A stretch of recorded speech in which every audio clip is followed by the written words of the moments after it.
한 주간 한 주간 누군가한테 따뜻한 사람이었나요? 네. 그렇게 확실하게 대답하실 수 있다니 대단하시군요. 저는 따뜻한 사람이었고 싶었는데 참을성이 부족해서인지 마음은 따뜻하게 대하려고 해도 또 그게 잘 안 되는 게 있는 것 같아요. 다 내 마음처럼 이루어졌으면 좋겠지만 이게 상대적인 거기 때문에 나의 마음이 그렇다고 하더라도 상대방 마음은 아닐 수가 있기 때문에 따뜻한 마음이 나오려다가 하다 보다가도 대화를 하다가 또는 어떤 일이 벌어지다 보니까 그 마음이 언제 사라지고 혼내려고 하는 마음, 잔소리하려고 하는 마음, 그런 것들이 일어나는 것 같습니다.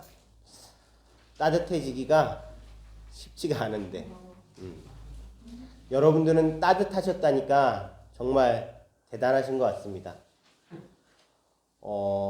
따뜻해지지 못하는 이유 아까 전에 얘기했어요. 많은 것들이 걸려서 그래요. 살다 보면 걸리는 것들이 참 많아요. 남의 꼴이 참 보기 싫을 때가 있고, 그렇죠? 어떠한 일이 내 앞을 다 가로막아서 장애가 될 때가 있고, 그렇다 보니까 내 마음을 온전히 표현하고 싶어도 그게 잘 쉽지가 않아요. 우리 법구경에는 이런 내용이 나옵니다. 소리에 놀라지 않는 사자처럼, 그물에 걸리지 않는 바람처럼, 진흙에 더럽혀지지 않는 연꽃처럼, 콧불소의 꿀처럼 혼자서 가라. 원래는 이제 공지영 작가 이렇게 보면은 무소의 뿔처럼이라고 표현을 했는데 이제 법구경 이제 보면은 왜 뿔을 가지고 있는 콧불소의 콧뿔처럼 혼자서 가라라고 나옵니다. 소리에 놀라지 않는 사자. 우리는 소리에 놀래요. 사람들 들려오는 소리에 계속 민감하게 반응합니다. 남들이 내 얘기하고 또는 제가 남 얘기하고 그런 소리에 계속 걸려 들어가요. 번뇌를 막 만들어요. 바람이 일어나죠. 여러 가지 사건들이 풍파가 일어납니다. 그 풍파 속에서 마음이 여기 갔다가 저기 갔다가 그럽니다. 하루에도요 5만 가지 생각이 막 일어났다가 가라앉고 일어났다가 가라앉습니다. 누워서 잠을 자려고 해도 오늘 있었던 일 때문에 분해서 또는 속이 상해서 마음이 허전해서 계속 그 생각이 일어나다 보니까 나중에는 잠 못 이루고 지옥을 맛보고 있을 수도 있습니다. 그렇죠?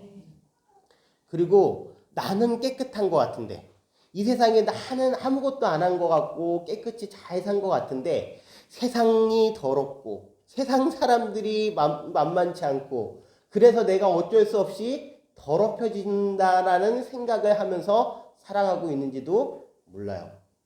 하지만 지금 우리 불교 공부는 아까 전에 법궁에서 얘기한 것처럼 뭐라고요? 소리에 놀라지 않는 사자처럼 그물에 걸리지 않는 바람처럼 진흙에 더럽혀지지 않는 연꽃처럼 이 수행의 길을 꼿꼿이 가서 결국엔 열반 모든 것으로부터 속박으로부터 벗어나서 대자유를 이제 경험하는 것을 목표로 삼고 있습니다. 지난 시간에 우리가 공부한 것이 제3분이죠. 대승 정종분. 대승의 가장 근본적이고 올바른 가르침에 대한 이야기를 했습니다. 대승의 가장 올바르고 근본적인 가르침이 뭐라고 나오나요? 무엇인가요? 지난 시간에 질문에 대해서 한 가지 대답을 해요. 2분에서 2가지 질문을 하죠. 다시 복습하는 겁니다. 수보리 장로께서 부처님께 질문을 하는데 첫 번째, 어떻게 살아야 하며 근데 그 어떻게 살아야 하는 것이 발보리심 또는 대승의 마음을 많은 이들과 함께 이 세상을 살아가면서 중생을 제도하고 그 다음에 보살도를 실천하려고 하는 그런 대승의 마음을 낸 선남자 선녀인들이 어떻게 살아야 하며 또는 어떻게 머물러야 하며 두 번째 질문이 무엇이냐면 어떻게 그 마음을 다스려야 되느냐라고 질문한 거에 대해서 3분에서 어떻게 마음을 다스리는지에 대해서 공부를 했어요. 마음 다스리는 법이 나와요. 여러분들은 외로울 때 어떻게 마음을 다스리시나요?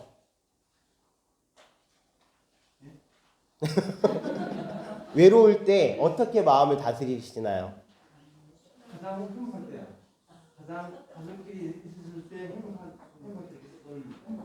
가족끼리 있었을 때 행복했던 기억을 떠오른다. 그것도 마음 다스리는 방법이에요.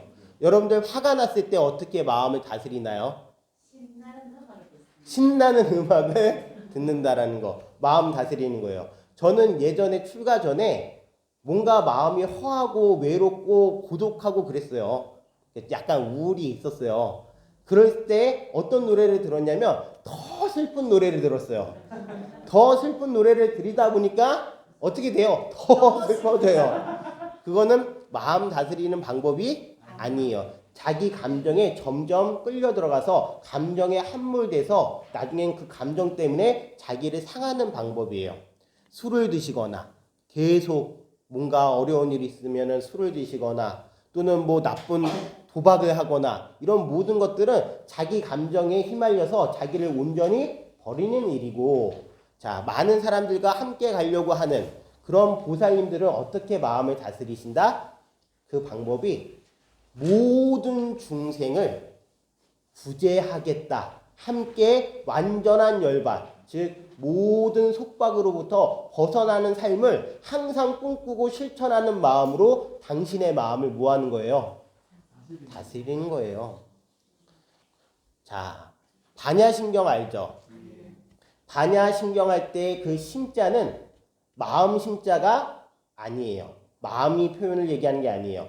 마하, 반야, 바람일다, 심경은 마하, 큰, 아주 큰 반야, 바람일. 반야, 바람일이라는 것은 우리 금강 반야, 바람일에서 계속 공부하는 거예요.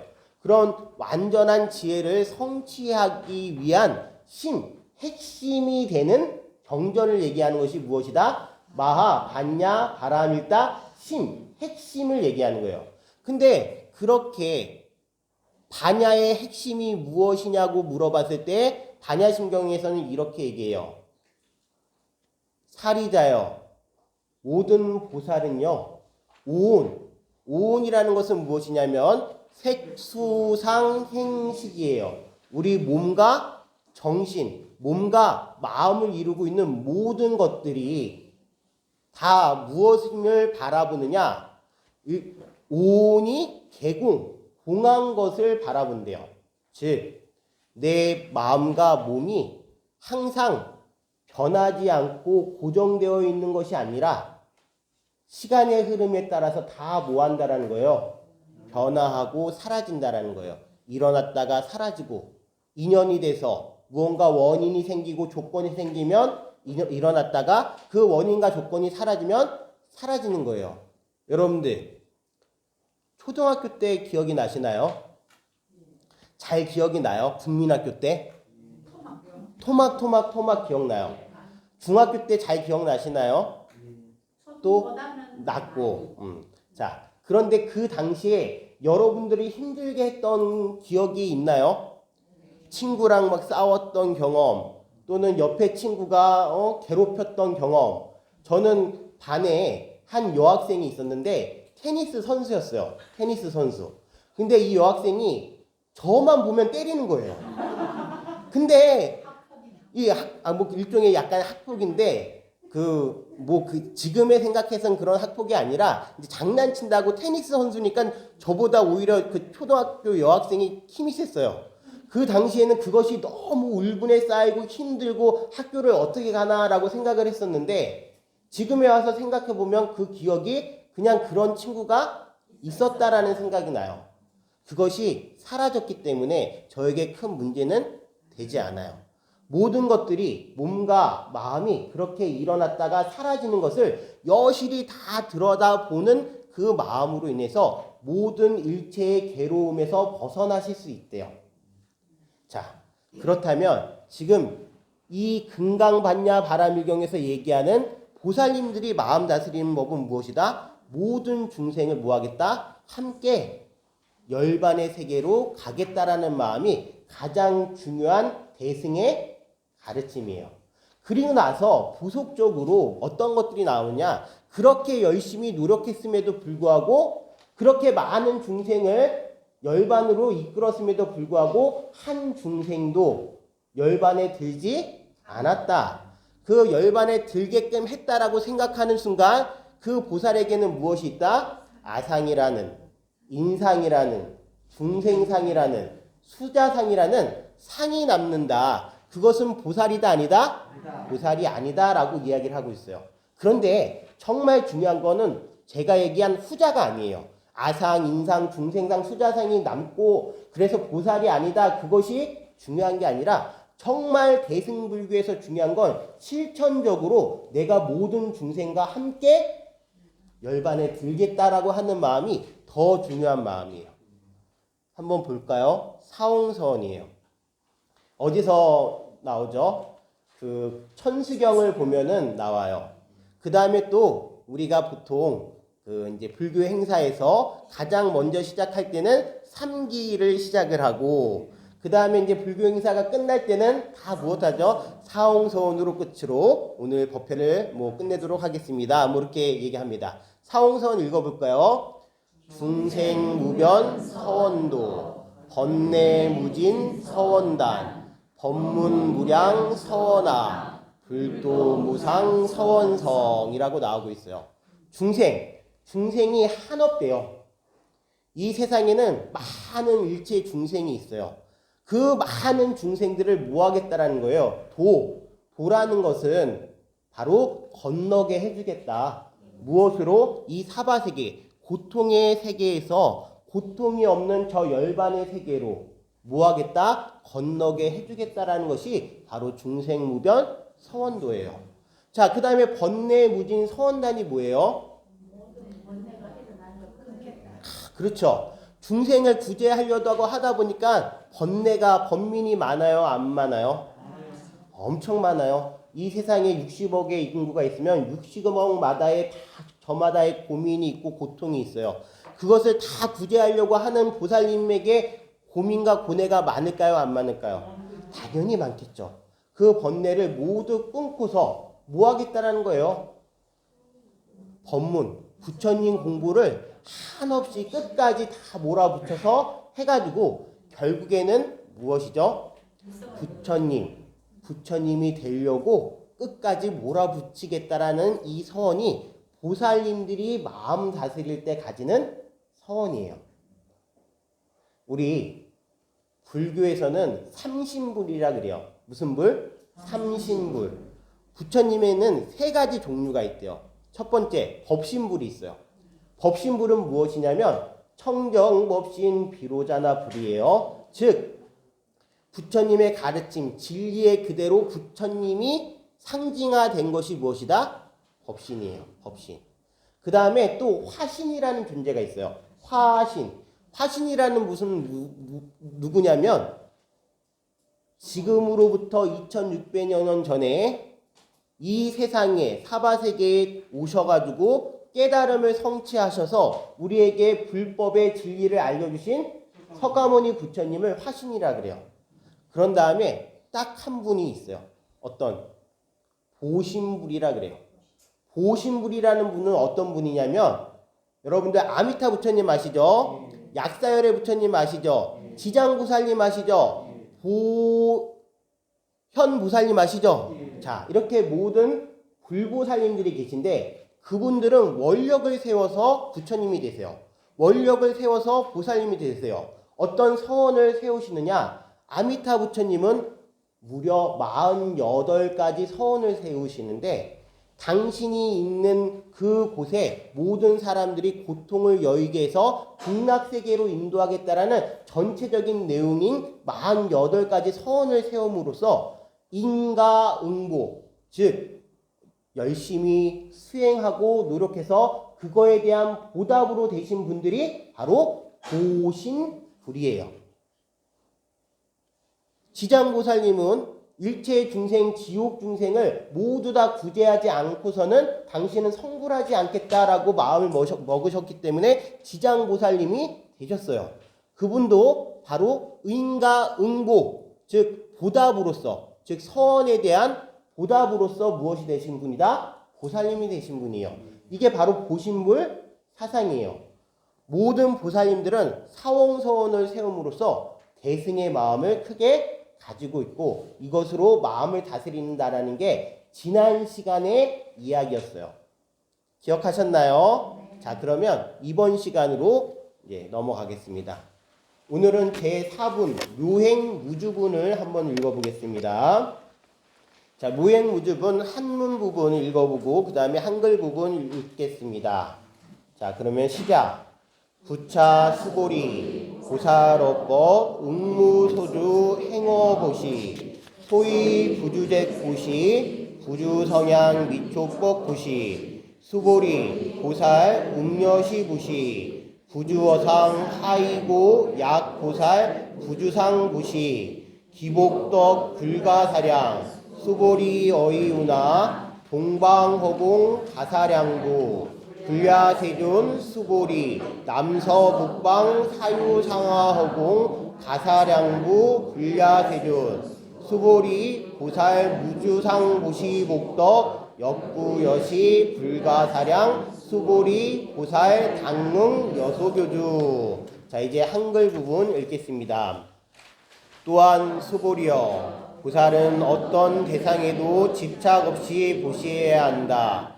말하자면 형색에 집착 없이 보시해야 하며 소리, 냄새, 맛, 감촉, 마음의 대상에도 집착 없이 보시해야 한다.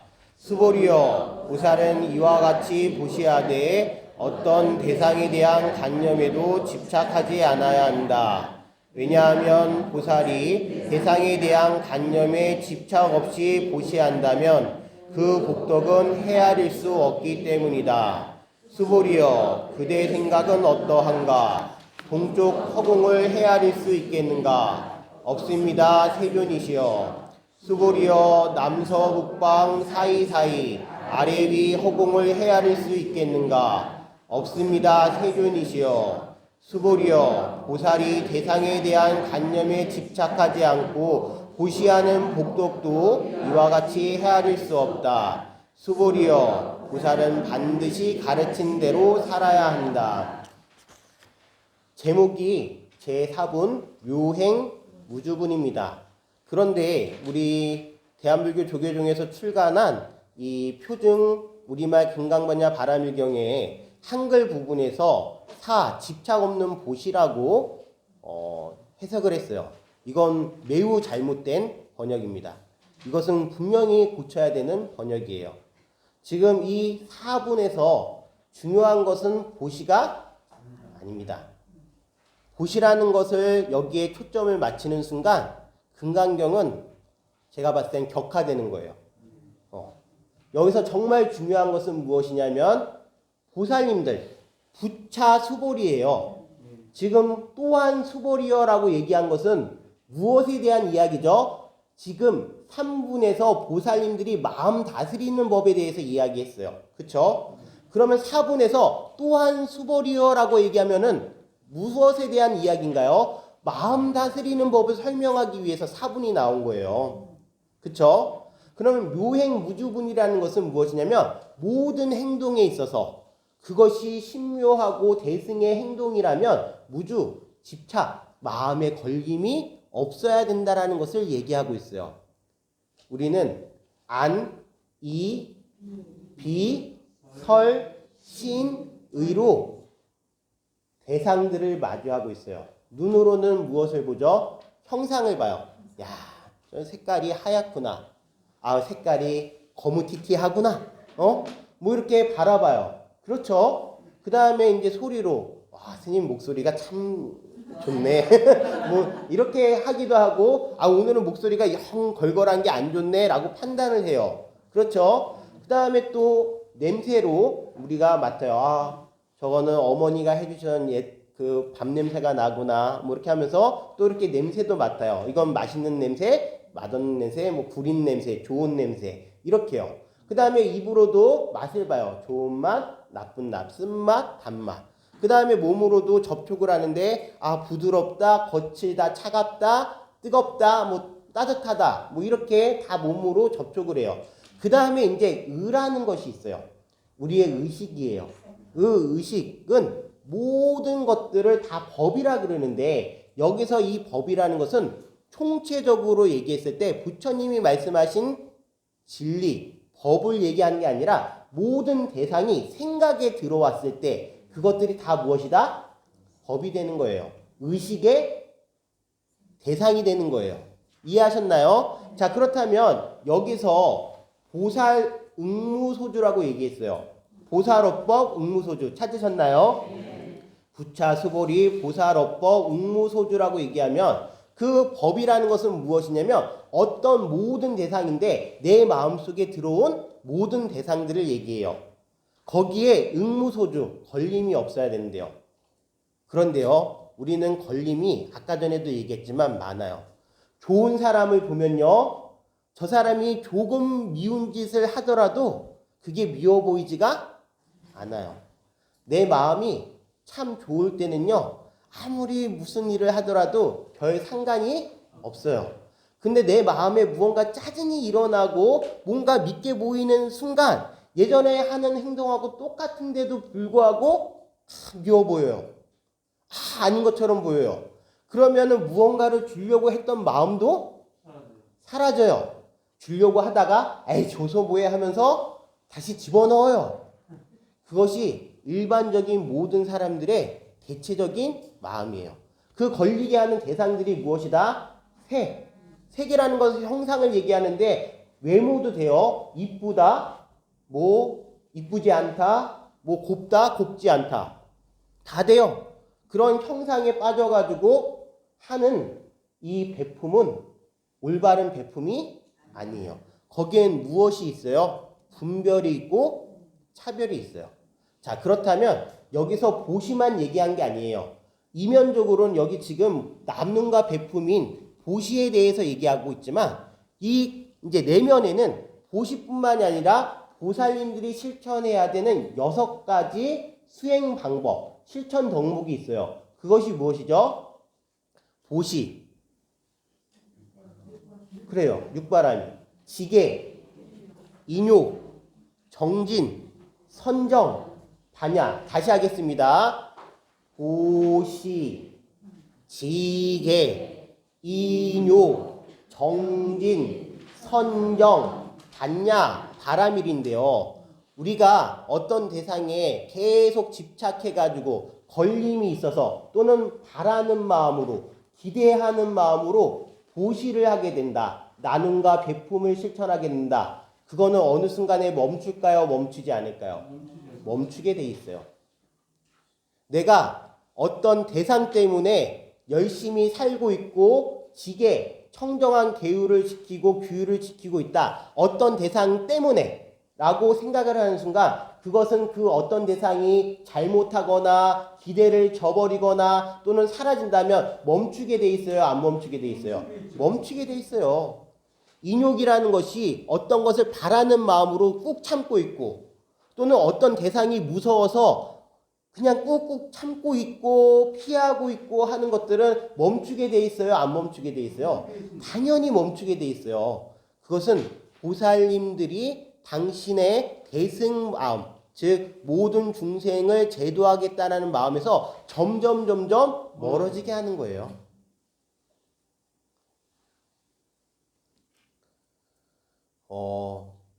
지혜 있는 사람들이 보시하는 마음에 대해서 우바세경에서는 이렇게 얘기합니다.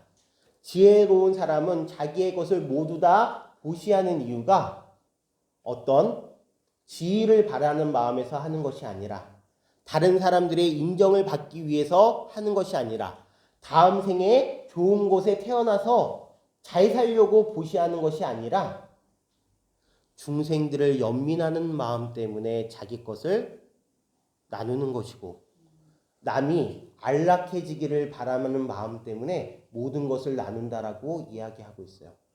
자, 무엇이 때문에? 연민 때문에. 그리고 남이 안락해지기를 바라는 마음 때문에. 여러분들 자식 키울 때요.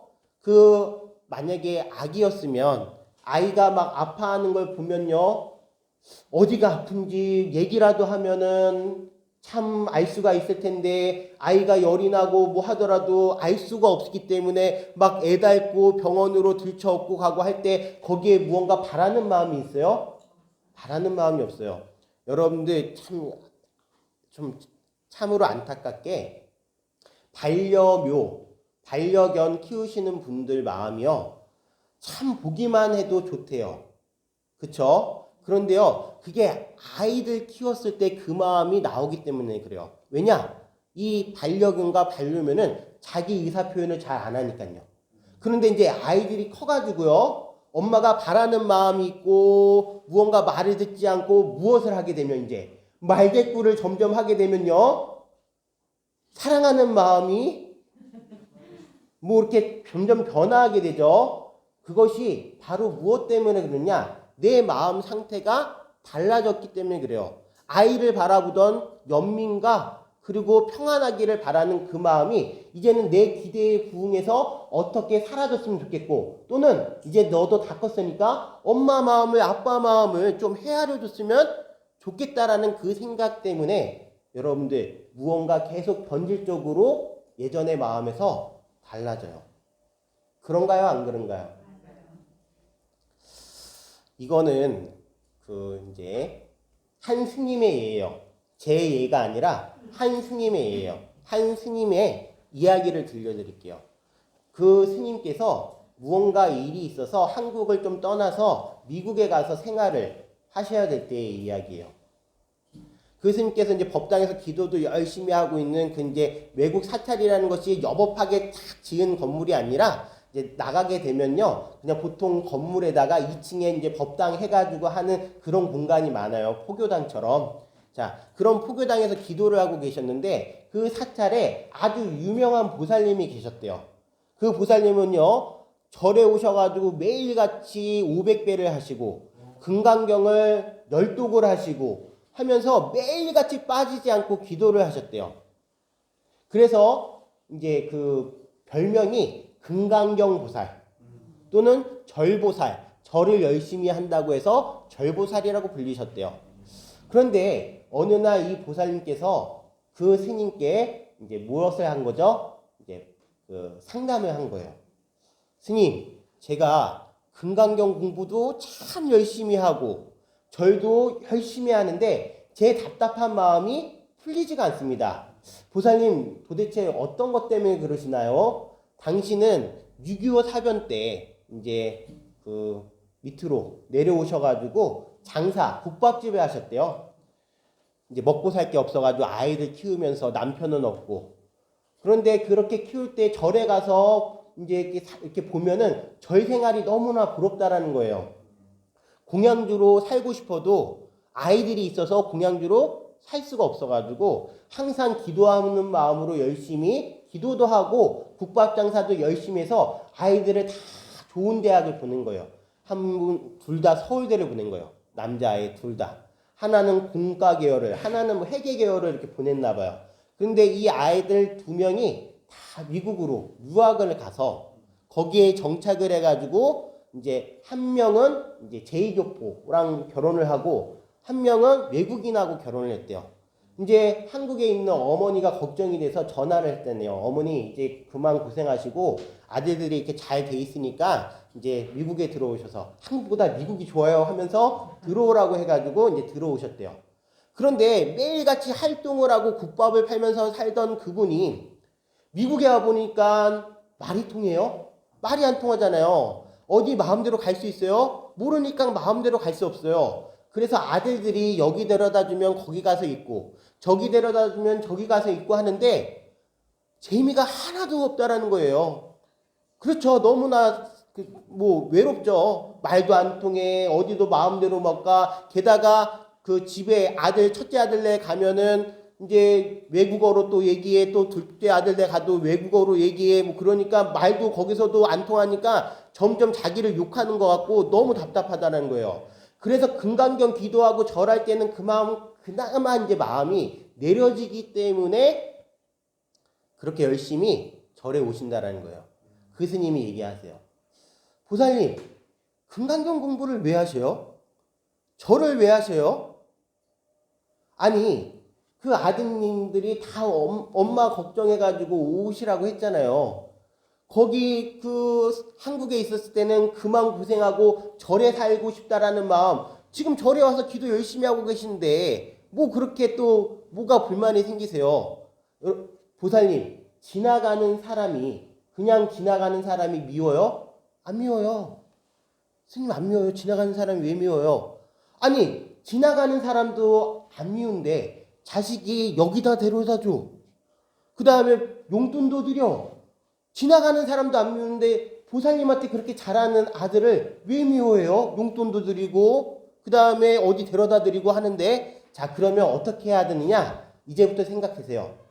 저 사람은 남이다. 누구를 보고서? 자식을 보고서.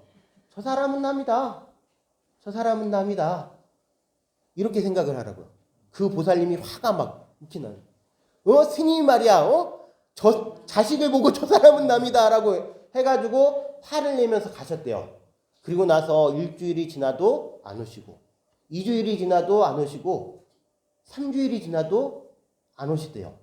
근데 중요한 건요, 안 오시는데도 불구하고 모든 사람들이 그 보살님 왜 안 와? 하면서 걱정하면서 전하는 사람들이 없대요. 만약에 그 보살님이 절에 오셔가지고 아무 말 없이 청소를 열심히 하셨다면, 청소하는 사람이 없으니까 빨리 전화해서 보살님 무슨 일 있어요? 청소해야 되는데, 만약에 그분이 공양을 해가지고 나눠드렸다면 막 전화를 해서 공양 생각나는데 왜 안 오세요? 라고 했을 텐데, 그냥 오셔서 절만 하시고 금강경만 독송하시고 가셨기 때문에 아무도 궁금해하지 않았다는 거예요. 그리고 나서 한 달이 지나가지고 오셨대요. 딱 그 스님이 마주하면서 보살님 왜 안 오셨어요? 하니까 그 보살님이 법당에만 부처님이 계신가요? 보살님 뭔가 도를 통하셨나 보군요. 한번 드러나 봅시다 라고 했더니 이제 보살님이 말씀하시대요. 처음에는 스님 말 듣고서 화가 그렇게 났었대요. 그런데 잠깐 생각을 바꿔가지고 한번 그렇게 봤대요. 저 사람이 남이다. 그랬더니만 정말로 남이 저한테 이거 먹고 싶냐, 저거 먹고 싶냐 라고 물어보대요. 그리고 어디 가고 싶냐, 저기 가고 싶냐 물어보대요. 게다가 용돈까지 주대요. 그래가지고 자기도 마음이 보니까 너무 좋아가지고 청소도 하게 되고 아이들 뭐 좋아하는지 음식도 하게 되고 하면서 아이들이 무언가 필요한 것을 해주려고 했대요. 그랬더니만 예전에는 첫째 아들 집에 가면은 첫째 아들이 둘째 아들 집에 갔으면 좋겠다라고 생각하고, 둘째 아들이 거기 가면 첫째 아들 내 갔으면 좋겠다라는 그 마음이 이제는 서로 어머니 오세요, 어머니 오세요 그런대요. 그걸 보고서 자기가 깨달은 바가 매우 많다라는 거예요. 바라는 마음으로 무언가를 계속했다라는 거예요. 바라지 않는 마음으로 전환하는 순간 세상이 달라지대요. 이거는 아주 단순한 이야기이지만 그 스님이 이제 법륜 스님이세요. 법륜 스님이 한 이야기를 너무나 좋아가지고 제가 지금 이야기하는 거예요. 그 우리가 바라는 마음으로 무언가를 하게 되면 영원히 할 수가 없어요. 자, 오늘 제가 잠깐 웃긴 거 가져왔어요. 한심이 보살일대기. 읽어보셨나요? 참 읽어보면요 마음이 참 찔려요. 자, 제가 읽어보겠습니다. 그럼 여러분들 그냥 눈으로 봐주세요. 대웅전에 1,000원 놓고 1억 벌게 빌었으며, 관음전에 1,000원 놓고 만사형통 기원하고, 지장전에 1,000원 놓고 선망보무 천도 빌고, 그나마도 부족할까 산신각에 들러빌고, 남들에게 뒤질세라 단체마다 이름 얹고, 이만하면 불자 자격 손색 없다 판단하여 번듯하게 차려입고 스님 방문 자주 하고 유명 사찰 유명 스님 모두 한다 자랑하고 온갖 재물 앞세워서 사찰 스님 친구 삼고 집안 식구 우한 들면 액땜한다 부적 찾고 자식 혼사 치를 때면 사주팔자 점쳐보고 신년새에 맞을 때면 철학관을 전전하고 바깥 양반 바람 피면 점쟁이 집 드나들고 좋다더라 한마디에 무당 찾아 천리말리 여기저기 시주한 돈 낱낱이도 기억하고 스님들께 보시한 일 빠짐없이 입에 담고 만나 뵙는 스님들께 큰 스님들 친견자랑 부처님정 공양간에 자기 것을 앞세우고 참배 숫자 내세워서 신도계급 따져묻고 신행단체의 움직임에 사사건건 빈정대고 절에 와서 기도 않고 스님들과 하하호호 자기보다 젊은 신도 첫말부터 반말하고 얼굴 조금 반반하면 경계하고 텃세하며 사찰 질서 잡는다고 초심자의 호랑이지 사찰 살림 스님 행동 누구보다 먼저 알아 주고받는 얘기소리 법당 안에 제일 크고 맘에 드는 불명 타러 사찰마다 기웃기웃 수련대에 다녀와서 깨달음을 입에 담고 수행승과 대화 후에 수행정도 가늠하고 스님께서 담담하면 중생교와 시비하고 스님께서 나무라면 원수처럼 험담하고 스님께서 웃으시면 좋아한다 호들갑에 어느 사찰 어느 스님 구설수에 온전할까 어리석은 중생행동 그렇거니 참았는데 해도 너무하니 참된 불자 애같하네 그나마도 부족하여 집안일이 안 풀리면 기도해도 소용없다 삼보비방 일삼다가 개종하면 좋아질까 늙음하게 종교 바꿔 열심히도 다니다가 임종할 때 후회하여 나무아미탑을 관세음보살 부처님 용서해 주이소. 참으로 옳은 얘기가 구구절절이 쓰여져 있어요. 누가 이것을 쓰셨는지 참으로 잘 관찰을 하셨어요. 자, 그런데 진짜로 마음 아픈 일이에요. 우리 불자님들의 자세가 어떠했는지 되돌아보게 할 수 있는 이게 우스갯소리가 아니라 진짜 큰 책짓질이에요. 제가 이것을 굳이 제가 읽어만 드리면 될 것을 복사를 해드린 이유가 있어요. 간직하고 계시면서 한 번씩 꺼내다 보시면서 자기 점검을 하시라고요. 내가 이런 사람이 되고 있지는 않은지. 그러면 점점 대승정종, 즉 대승의 큰 가르침, 반야의 큰 가르침에서 점점 멀어지고 있는 거예요. 저는요 이렇게 생각해요. 물론 이렇게 경전을 열심히 공부해서 깨달음을 추구하기 위해서 산매에 들어서 열심히 수행하는 그 모습 다 좋다라고 생각해요. 그런데 그 뒤에 남는 것이 남들 앞에 그것을 내세우려고 하는 마음이라면 그것은 정말로 공부가 안 되는 것이에요. 아까 전에 누가 도로아미 타불이라고 그랬죠. 10년 공부 도로아미 타불이에요. 그것은 의미가 없는 공부를 계속하고 있는 거예요. 여러분들 양무제라는 분 아세요? 그 다음에 달마대사라는 분 아시죠? 양무제와 달마대사의 이야기를 알고 계신가요? 아주 유명한 일화예요. 양무제가 이제 달마대사가 저 천축국 인도에서 법을 전하기 위해서 중국으로 넘어온다라는 소식을 듣고서 마중을 나가요. 달마대사를 딱 보니까요 생긴 게 이렇게 준수하지가 못한 거예요. 우리가 보면요 깨달음을 가지신 분은 여복하게 생긴 것도 이렇게 잘 생기고 무언가 차림새도 참 말끔하고 그랬으면 좋겠다라는 생각도 바로 색에 걸림이 있는 거예요. 형상에 걸림이 있는 거예요. 그런데 달마대사는 그런 형상에서 벗어나 계셔요. 그렇죠? 우락부락 생기시고 그 다음에 이 모습도 초라한 거예요. 그럼 이제 양무제 마음속에 이미 걸림이 있는 거예요. 아우 저런 분이 무슨 법을 그렇게 큰 불법을 전하겠어 라고 생각을 하게 되죠. 게다가 양무제를 바라봤을 때 달마대사는 집신 한 짝을 벗어서 머리 위에 얹고 계셨어요. 게다가 그런 모습을 보니까 너무나 하찮아 보이는 거예요. 질문을 하죠. 아니, 대사님, 왜 집신 한 짝을 이 머리에 이셨나요? 달마대사께서 말씀하세요. 제가 이렇게 집신 한 짝을 신발을 머리 위에 올린 것은 신발이 꼭 발에 신어야 된다라는 관념을 벗어나게 하기 위한 것이다.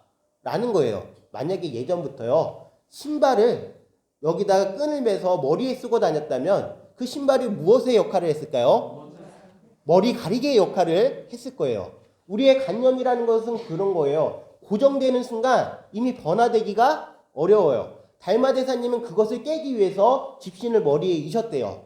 자, 그런 다음에 이제 양무제가 물어봐요. 대사님이시여, 저는 불법을 홍포, 널리 퍼뜨리기에 수많은 탑과 사원을 건립하고 역경, 즉 경전을 번역하는 사업을 통해서 승고, 스님들을 잘 공양했습니다. 그렇다면 저의 공덕은 어떻습니까? 라고 얘기했을 때 달마대사님께서 뭐라고 얘기하셨죠? 네, 없다라고 말씀하셨어요. 네, 그 없는 이유는 무엇일까요? 진짜 공덕이 없어서 무라고 하셨을까요? 아니에요. 그 모든 것들의 마음에 무엇이 있기 때문에, 바라는 마음이 있기 때문에 그런 공덕은 공덕이 아니다라는 것을 말씀하시고 싶었을 거예요. 여러분들, 우리가 복덕이라는 얘기를 많이 해요. 복덕. 그리고 나서 지금 여기에서도요, 이렇게 얘기하고 있어요. 수보리여, 보살은 이와 같이 보시하되 어떤 대상에 대한 관념에도 집착하지 않아야 된다. 여기서 얘기하는 그 관념, 상이라는 것은 지난 시간에 얘기한 산야, 즉 아상, 인상, 중생상, 수자상 얘기할 때 자의식, 내가 있다라는 상을 내는 그런 산야가 아니라 니미따라고 해서 대상이 가지고 있는 모습에 대한 이 마음새김을 뭐라 그런다? 여기서 얘기하는 상이라 그래요. 우리가 어떤 대상이 마음속에 좋게 그려지면 항상 그 대상을 생각하면 좋은 마음만 일어나게 하는 그 모습. 어떤 대상이 어느 날 봤는데 눈에 눈곱이 끼고 코에 코딱지가 묻어있는 모습을 보고서 그 사람만 생각하면 코에 코딱지가 묻어있고 눈에 눈곱이 껴있는 그 모습을 생각한다면 그것은 무엇이에요? 자기를 걸리게 하는 바로 니미따, 대상에 대한 집착이에요. 자, 그런데 어떠한 관념에 대해서도 집착하지 않아야 한다. 왜냐하면 보살이 대상에 대한 관념에 집착 없이 보시해야 한다면 그 복덕은 무할 수 없기 때문이다? 헤아릴 수 없기 때문이다. 이것이 지금 요행무주분에서 우리가 착각하면 안 되는 부분이에요. 지금 후자로 나와 있는 거, 그 복덕이 헤아릴 수 없다라는 것은요, 또 그 순간 우리가 무엇에 대해서 생각하게 돼 있어요. 야, 복덕이 그렇게 큰가 보구나, 한량이 없는 거구나 라고 생각하면서 또 복덕의 초점을 맞추게 돼 있어요. 거기에 맞추면 안 돼요. 보살이 어떻게 마음을 다스리느냐? 어떤 대상에도 무주상, 즉 머무르는 바 없이 그 마음을 내야 되는 거에 계속 초점을 맞춰야 되는 거예요. 그리고 복이라는 것은 누군가 주고 누군가 만들어서 전해주고 하는 것이 절대로 아니에요. 또 한 가지 예를 들게요. 예전에 한 청년이 있었습니다. 그 청년이 이제 소문을 드는 거예요. 부처님께서는요, 복을 주시는 분이라고 소문을 들어요. 그래서 부처님을 만나 뵙기 위해서 저 머나먼 천축국, 즉 천축국, 인도로 여행을 떠나요. 부처님을 뵈서 무엇을 얻기 위해서? 복을 얻기 위해서요. 그런데 가다가 보니까 이제 밤이 된 거예요. 어둑어둑한데 저기에 이제 집이 하나 있어요. 좀 괜찮은 집이 있어요. 잘 사는 집. 거기에 이제 문을 두드리고서 이제 자기 사정을 얘기해요. 아, 제가 이렇게 길을 좀 헤매다가 밤이 돼가지고 하룻밤 유숙 머물면서 자야 되는데 좀 부탁 좀 들어주세요라고 하니까 한 여성이 이제 부탁을 들어주고 재워줘요. 그런 다음에 이제 다음날 이제 부처님 만나 뵈러 가야 된다고 하니까 이제 이 그 부인이 이제 한 가지 부탁을 해요. 제가 얼마 전에 청산가부라는 것은 나이 어린데 가부가 된, 남편을 잃은 여인을 얘기하죠. 청산가부가 되었는데 살 길이 막막합니다. 어떻게 하면 잘 살 수 있는지 부처님께 여쭤봐 주세요. 라고 그 부탁을 받아 지니고 또 길을 떠나요. 길을 가는데 한 3명의 동자들이 구슬을 가지고 그것을 땅에 심어요. 그리고 막 물을 주고 있어요. 너무 궁금해가지고 가서 물어봅니다. 도대체 뭐 하시는 거예요? 라고 하니까 여기에 물을 줘가지고 줄기를 만들게 해가지고 우리는 하늘로 올라가야 되는데 아무리 물을 주고 햇빛을 쬐줘도 이게 줄기가 이렇게 만들어지지 않는다라는 거예요. 부처님 만나뵈러 간다 그러니까 우리도 이것 좀 부탁 좀 하자. 어떻게 하면 줄기를 이제 만들어서 하늘로 올라갈 수 있는지 꼭 부처님께 여쭤봐 달라. 그런 다음에 또 길을 갔는데 맨 마지막 천축국인이 다 나왔는데 큰 강이 있어요. 어떻게 건너갈지 몰라서 애가 닳고 그러고 있는데 이무기 한 마리가 딱 나타나가지고 얘기를 해요. 내가 이 강을 건너게 해줄 테니까 부처님을 만나 뵈면 내가 수행을 해가지고 용이 되려고 그렇게 노력을 했는데 아직까지 용이 못됐다. 어떻게 하면 용이 될 수 있는지 한번 여쭤봐 달라. 해가지고 결국엔 강을 건너서 부처님을 만나 뵈요. 아주 우여곡절 끝에 부처님을 만나 뵙고서 이제 질문을 하죠. 부처님, 질문하는 게 아니라 복을 주세요. 복을 주세요. 복을 주세요. 라고 하는데 부처님이 말씀하세요. 나는 복을 주는 사람이 아니다. 복은 절대로 누군가에게 줄 수 있는 것이 아니다. 실망을 한 이 청년이 그냥 돌아가려다가 부탁받은 게 있어가지고 이제 물어봅니다. 제가 오다가 이무기를 만났는데 어떻게 하면 용이 될까요? 그 이무기가 여의주를 2개나 물고 있어서 그렇다. 여의주 하나를 버리면 승천할 수 있다고 전해라. 3명의 동자가 줄기를 막 피우려고 구슬에다 물을 주고 있는데 그 왜 안 돼요? 그랬더니 각자 하려고 그래서 그런다. 2개를 합쳐가지고 거기다가 물을 주면 줄기를 만들어서 하늘로 올라갈 수 있을 것이다. 그리고 마지막 여인이 청산가부가 됐다는데 어떻게 하면 좋을까요? 그 집에 처음으로 유숙한 청산가부가 되고 처음으로 유숙한 사람과 결혼을 하면 잘 살 거라고 전해라. 라고 해서 이제 이 청년이 돌아오면서 누굴 만나요? 이무기를 만나서 이제 여의주 하나 뱉어가지고 그 여의주를 누구 줘요? 청년을 주고. 그 다음에 또 세 동자가 구슬 2개를 합친 거를 남았을 때 또 누굴 줘요? 청년을 주고. 맨 마지막으로 부인을 만났을 때 청산가부 돼서 유숙한 사람, 처음으로 유숙한 사람 누구냐고 물어보니까 자기래요. 그래서 결혼해서 잘 살았대요. 이것은 복덕이라는 것은 결국엔 누가 줄 수 있는 것이 아니라 자기 스스로 쌓는 건데 청년이 복덕을 만들기 위해서 남들에게 부탁을 받았어요?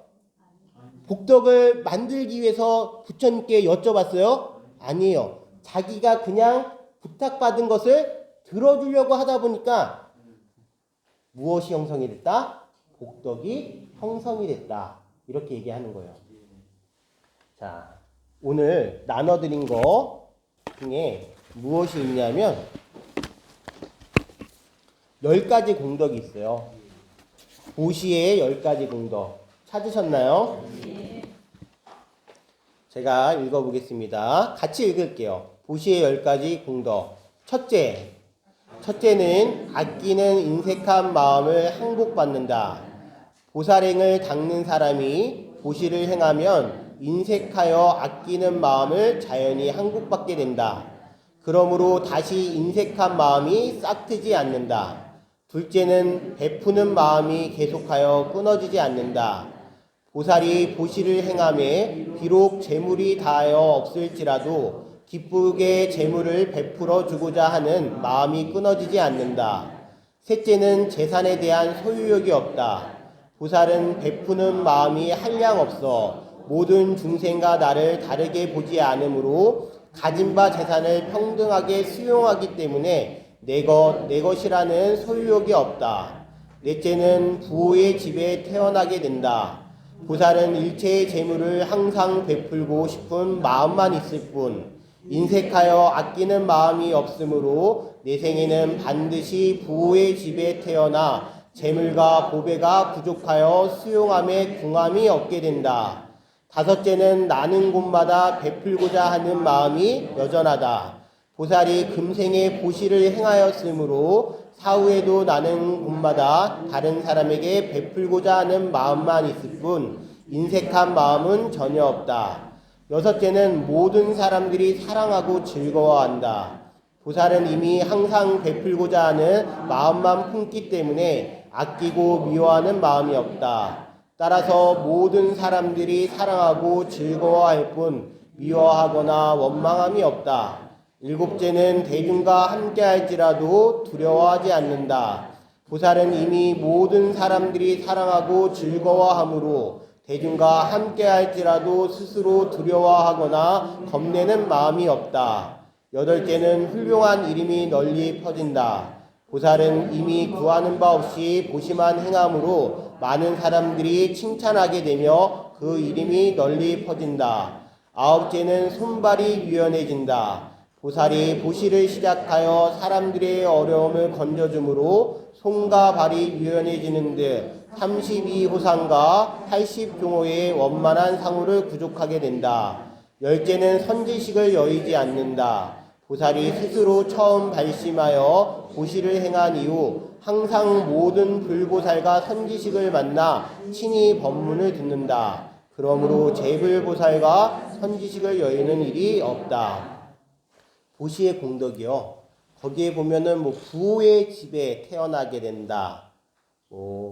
훌륭한 이름이 널리 퍼진다. 저는 이 표현보다 정말 중요한 표현이 베푸는 마음이 계속해서 끊어지지 않는다. 그리고 나는 곳마다 베풀고자 하는 마음이 계속 일어난다는 거예요. 우리가 태어났는데 인색한 마음이 없이 베풀고자 하는 마음이 계속 일어난다는 것은요. 그 마음의 깊이가 깊고 평안하다라는 반증이에요. 그리고 또 마지막에 선지식을 항상 공부를 여의지 않는 것, 불법을 계속 만날 수 있는 것, 이것이 진짜 보시의 가장 큰 공덕이라고 생각을 해요. 그 공덕은 정말로 헤아릴 수가 없어요. 여러분들 동서남북이라는 게 우리가 나를 중심으로 동서남북이 있는 거예요. 나라는 존재가 없으면 동서남북이 있어요, 없어요? 없어요. 나를 중심으로 동서남북이 있고 방향이 있고 그래요. 그런데 그 순간 동서남북이 생기는 순간 공간을 우리가 동서남북으로 나누는 순간 그거는 한정이 있는 거예요.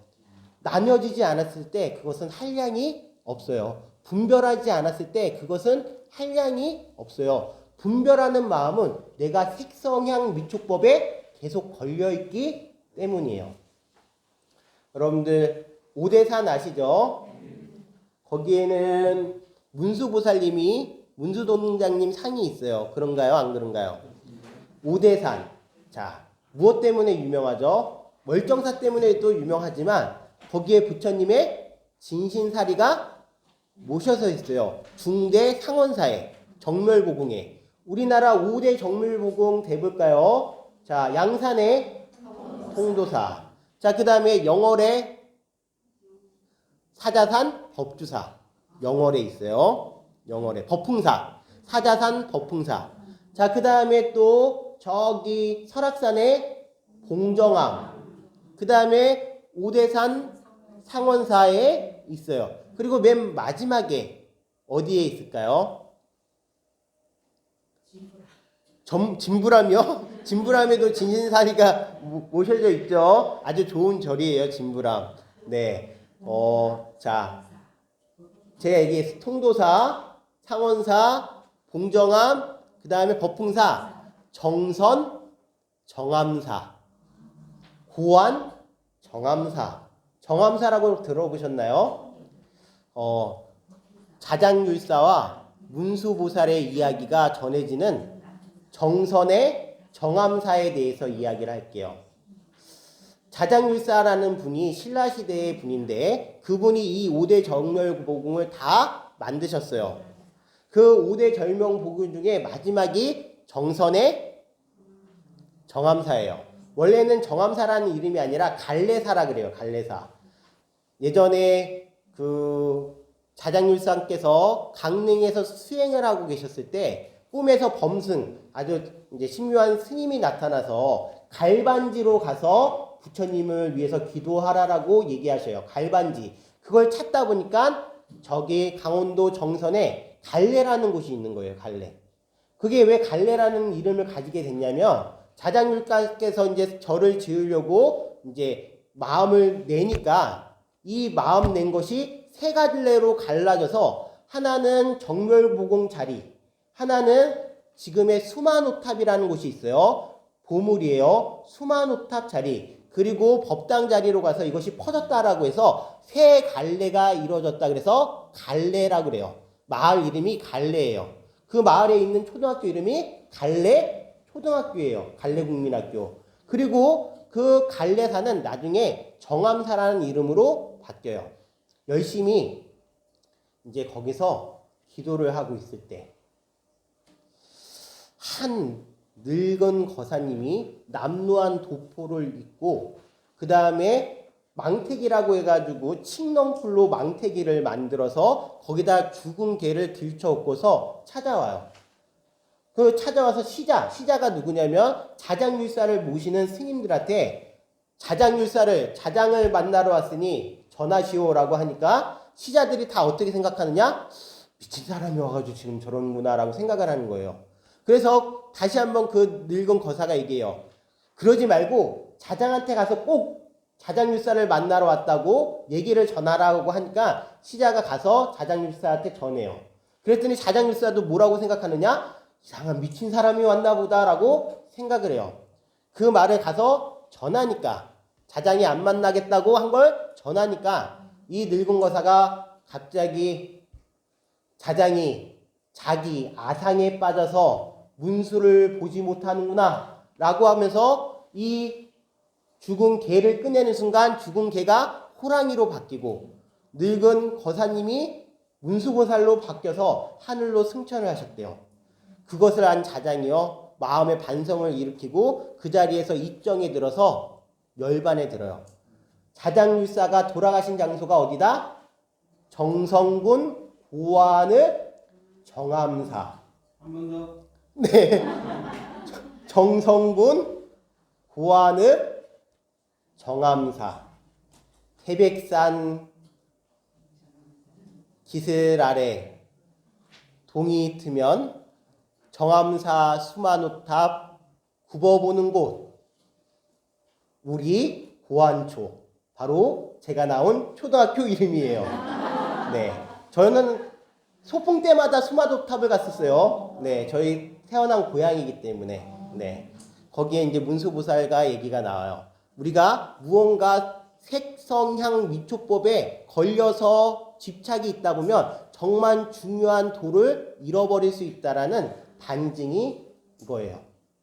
부처님께서 사화띠에서 수행하고 계셨을 때예요. 오늘 마지막 일화로 들려드리고 끝내도록 하겠습니다. 똥통을 지닌 똥통 아시죠? 옛날에는 그 이제 퍼가지고 똥지게를 졌죠. 네, 그거를 이제 균형을 맞춰서 지다가도 몸이 기우뚱하면 똥물이 튀겨요. 똥통을 지는 그거 이제 버리는 일을 하던 니디라는 이제 불가촉 천민이 있었어요. 우리 인도는 계급 사회죠. 모두가 다 기피하는 대상이었어요. 게다가 똥통을 지니까 냄새까지 나고 그래가지고 사람들이 다 접촉을 피하려고 하고 마주하지 않으려고 하는데 어느 날 이 니디가 그 열심히 똥통을 지니고 가다가 나르다가 부처님이 계신지를 모르고 거기서 부처님을 바라보고 깜짝 놀라서 발을 헛디뎌가지고 부처님 거기서 엎어져서 똥물을 탁 튀겨요. 난리가 난 거죠. 누가 난리가 났어요? 부처님이 난리가 났어요? 아니요, 니디가 난리가 난 거예요. 거룩하고 신성하시며 위대하신 부처님께 똥물을 튀겼다는 생각 때문에 막 두 발 두 손을 막 그냥 비비면서 잘못했다고 용서를 비니까 부처님께서 만류를 하세요. 니디야, 괜찮다. 일어나거라. 너 다치지 않았니? 우리 저기 강물로 가서 씻자라고 하면서 손을 잡으세요. 니디가 손을 뿌리치면서 부처님 저처럼 천박하고 지저분하고 더러운 사람의 손을 왜 잡으려고 하십니까? 라고 얘기하니까 니디야 너는 전혀 더럽지도 천박하지도 않고 낫지도 않다 하면서 강물로 이끌려서 그 니디에 묻은 똥물을 닦아주세요. 그랬더니 니디가 이제 드디어 웃음을 하면서 부처님께 좋은 표정을 지으니까 니디야 너 출가를 하는 게 어떨까? 부처님 저처럼 천한 신분이 어떻게 출가를 하겠습니까? 니디야 그런 말 하지 마라. 부처님 법에는 천하고 높고 하는 것이 없다. 부처님의 법은 바다와 같아서 모든 더러움도 이 바다 안에 들어오면 다 깨끗하게 변한다. 이 신분에 낮고 천한 것은 신분의 차이 때문에 그렇게 생기는 것이 아니라 사람의 성품과 인격 때문에 나뉘어질 수 있는 것이다. 네가 좋은 마음을 가지고 수행을 해서 깨달음을 얻으면 너는 청정하고 그 다음에 이 부처님의 지혜 속에서 깨달음의 경지에 이를 것이다 라고 얘기해요. 드디어 니디가 출가를 해요. 그랬더니 사람들이 난리가 난 거예요. 야, 제가 출가를 했네. 저렇게 지저분하고 천하고 똥지게를 지던 니디가 출가를 했는데 스님들 와가지고 공양을 하게 되면 내가 저기에 절을 하고 공양을 올려야 돼? 라는 마음을 막 일으키니까 부처님께서 말씀하세요. 그러한 마음을 내는 순간 그것이 바로 천한 마음이고 천박한 마음이다. 불법 속에서 천하고 천박하고 낮은 건 없다. 너희들도 열심히 수행하고 출가하고 청정한 마음을 일으킨다면 부처님이 될 수 있다라고 말씀하셔요. 모든 색성향 미초법에 걸리지 않는 보살의 마음을 말씀하신 거예요. 시 한 편 읽어드릴게요. 소금 인형이라는 시입니다. 유시아 시인의. 바다의 깊이를 재기 위해 바다로 내려간 소금 인형처럼 당신의 깊이를 재기 위해 당신의 피 속으로 뛰어든 나는 소금 인형처럼 흔적도 없이 녹아버렸네. 불법은 대예요. 부처님의 법은 큰 바다와 같아요. 우리는 지금 마치 소금 인형처럼 다른 게 할 게 아니에요. 멀리 떨어져서 볼 곳이 아니라 부처님 바다의 소금 인형처럼 그 깊이를 재기 위해서 들어가는 순간 소금 인형이 녹아서 바다가 되는 것처럼 부처님 법에 녹아서 부처님 법이 되어가는 거예요.